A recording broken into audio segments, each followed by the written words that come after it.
Au moment où la maladie est installée, et ça depuis un certain temps, c'est un enfer. Mais j'aimerais quand même bien rappeler une chose, c'est que ça n'a pas toujours été le cas. Et si on reprend l'histoire de la jeune fille souffrant d'anorexie mentale ou de telle autre personne souffrant de boulimie ou d'accès hyperphagique, n'oublions pas qu'au moins au début, ce trouble a pu lui apparaître non seulement confortable, mais plutôt favorable. Imaginez, une personne s'engage dans un régime, elle parvient à perdre du poids, les proches, les amis, la famille, tout le monde la complimente parce qu'elle est plus mince et que c'est la mode d'être mince, et elle se sent capable de faire quelque chose que bien d'autres ne parviennent pas à faire. C'est très valorisant. Par ailleurs, par exemple, telle patiente boulimique me raconte que, au moins pendant quelques temps, voire quelques années, eh bien, manger des pizzas et des burgers ne lui causait aucun problème et aucun souci parce qu'elle savait comment s'en débarrasser après.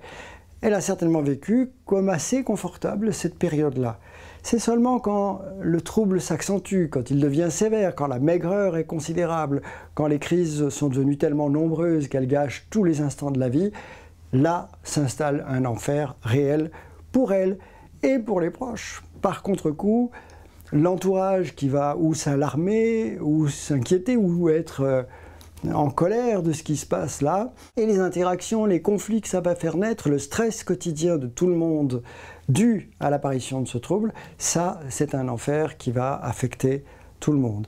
La conséquence de tout ça, c'est un des effets de la maladie, on le sait bien, qui provoque beaucoup de honte chez la personne malade, mais aussi chez les proches. Ça va entraîner des cloisonnements.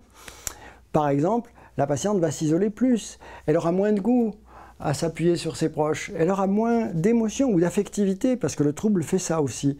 Et les proches, face à leur agacement ou à leur anxiété, vont avoir plus de peine à exprimer leur affection et leur amour, pourtant si utile à son soutien. Donc on est très attentif à cette période-là, de prendre conscience que 1, ça commence bien, mais ça finit très mal, cette maladie. Que 2, oui, aimer ses proches, c'est essentiel pour les aider, mais attention, il y a l'effet un peu d'enfermement que le trouble va produire sur chaque individu de la famille et sur la famille par rapport à l'extérieur et sur la patiente par rapport à ses proches, qui va empêcher cette communication harmonieuse de l'affection. Qu'est-ce qui serait alors nécessaire de faire? Mais je pense qu'il faut sortir de cet isolement, il faut combattre cette paralysie émotionnelle. Et un des moyens essentiels ou vitaux, c'est de recourir à l'aide de soignants. Le plus vite possible, s'orienter vers une prise en charge qui va pouvoir aider à dialoguer, retrouver le lien, réexprimer les sentiments positifs, estomper les conflits. C'est probablement ça qui peut le plus aider la famille et la patiente.